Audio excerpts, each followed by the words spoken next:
فوز المنتخب المغربي التاريخي يوحد صفوف القارة السمراء أفريقيا. إليكم التفاصيل. عمت الفرحة جميع البلدان العربية مساء السبت بعد تأهل المنتخب المغربي التاريخي لنصف نهائي كأس العالم، حيث خرج مواطنون من جميع البلدان إلى الشوارع للاحتفال ببلوغ أول منتخب عربي لهذا الدور المتقدم من المونديال.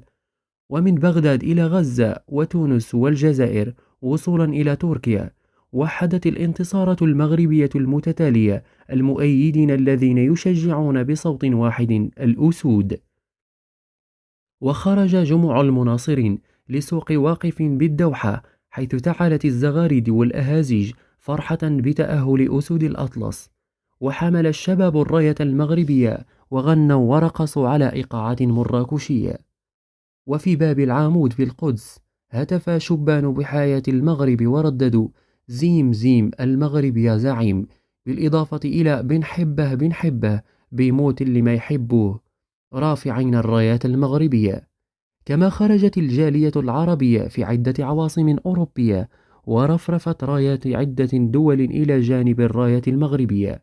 وفي فرنسا شارك جزائريون فرحة جيرانهم بالتأهل التاريخي، ورفع شباب البلدان أعلام الجزائر والمغرب.